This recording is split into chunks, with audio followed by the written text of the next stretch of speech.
Okay. Yeah, so the car wash characters, so like Tony, Little D, which ends up becoming Max's friends during the time that he's working. You know, it's his first time ever getting a job and working and just earning money in general because, you know, all Max's life, his father's just been taking care of him and things like that. There's not really that much to say about them other than that, you know, Tony and Little D are like best friends. They've been working at the car wash for a very long time. They're not really rich. Well, they're not rich at all.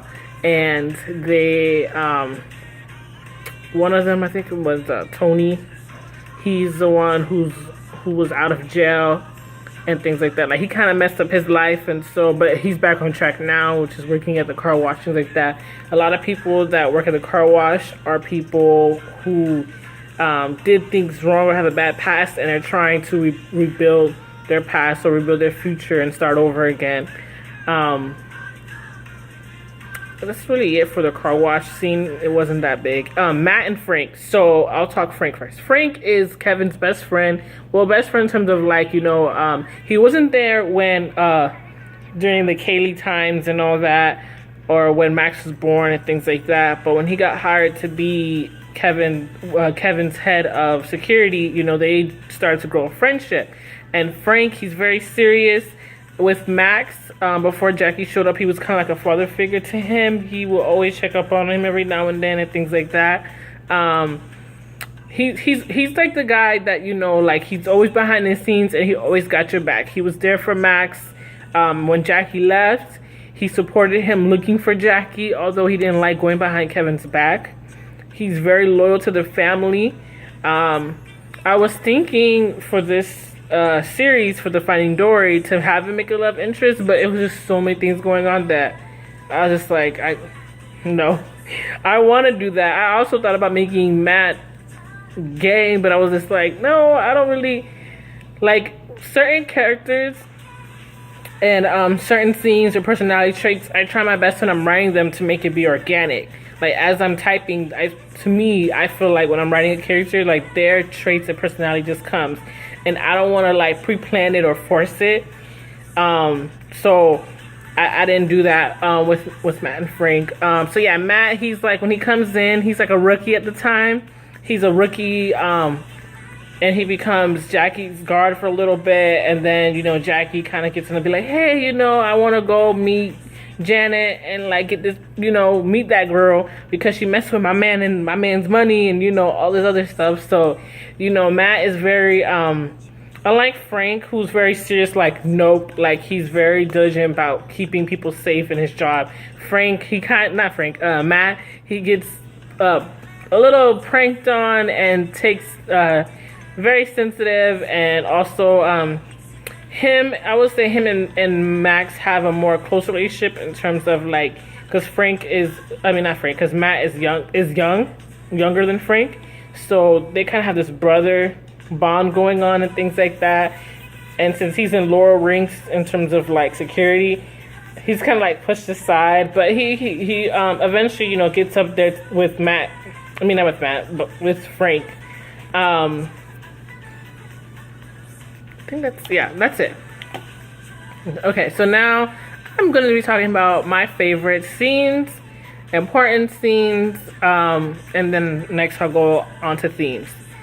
So one of my favorite scenes I put was the wedding scene, and that is when Kevin and Tiffany's first wedding, when they were, like, the beginning of the book, when, you know, Kevin and Tiffany was supposed to get married, and then Jackie just comes in a helicopter like, hey. I love that scene. I love writing that scene. And again, water, because they're on a beach. And then, you know, when Kevin sees Jackie, he's, like, blown away, like, I think I'm going crazy. He's like, is she a ghost? Like, what? Why? What? You know, he's so surprised. And, you know, he goes to her. He's like, oh, my God, it's you, Jackie. And so, you know, Jackie, she wasn't really ready. She didn't even know that, you know, as soon as she came back to New York, she was going to meet Kevin. And him getting married, like, seeing him with another woman, confessing his love to her, you know, she was just heartbroken. Like, what? And so, you know, she runs away, and Kevin, as always, chases after her. She goes into the water, into the ocean, and he's like, girl, what? I'm in a tuxedo coming after you, like, what? And she's just running, and he's like, what are we doing here? And so, and in the scene where, you know, they get close to each other, I think they're about to kiss, and in the water, the waves just whoosh. And it's kind of like symbolizes, there's another theme with water. So it just symbolizes, you know, kind of like a new start. You know, Jackie's back. She's not dead. And the water just symbolizes like whoosh, like almost like a baptism, like a new start and new beginning, which ends up being new because, you know, so much drama happens after that. Also with that scene that I love, it's just the fact, you know, they come in the helicopter, everyone's dressed up, and just, he was looking all nice, just slow motion, at least in my head. And, you know, it's a beach wedding, all the paparazzi's there, things like that. And then Kevin just looks to the side and just sees Jackie just walking with a beautiful, I think she was wearing a white, was she wearing white? She was wearing some type of dress. I believe she was wearing a dress. I forgot what she was wearing.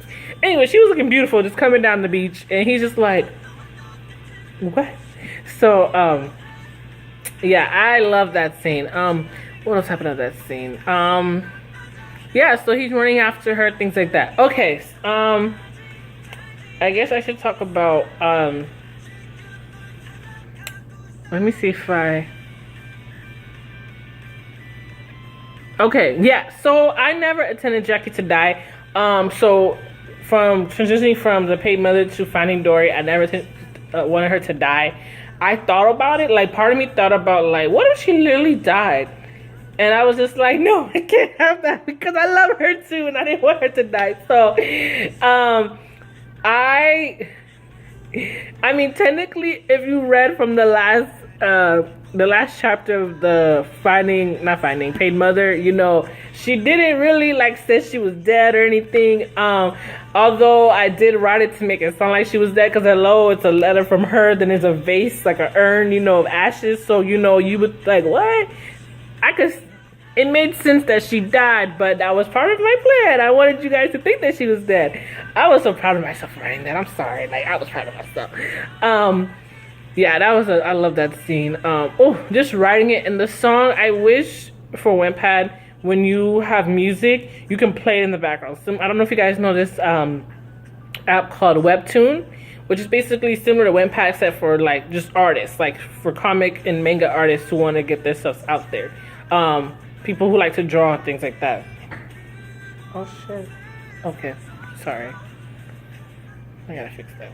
Okay, yeah, anyway, yeah, so that's, so in that app, you know, you can put music, and as you read the manga or the comic, whatever, the music will play in the background. I wish the same for Wattpad, where when you have a song or a video or something, you can press play and then continue to read. And that's the purpose of why I put music, because for me, the music goes with the whole chapter or a certain part of the chapter. Then I have another song for another scenario or another scene in the chapter. But yeah, the scene for that, oh my gosh, like when she died and the music in the background, just like how you guys felt when you read that last chapter for Finding Dory is how I felt when I was writing. I was like, oh my god, this is so bad. This is so beautiful. I reread it over and over and over. I was like, oh.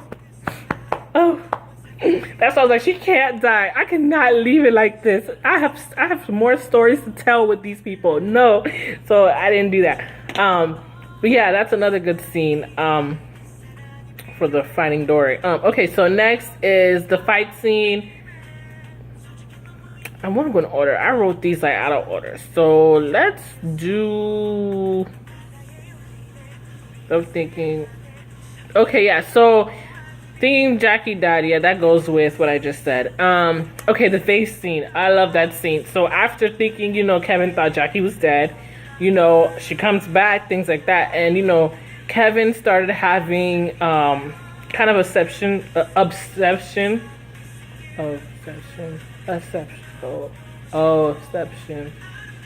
Y'all know what I mean, obsessed. He starts obsessing, I'm sorry. He starts obsessing over vases.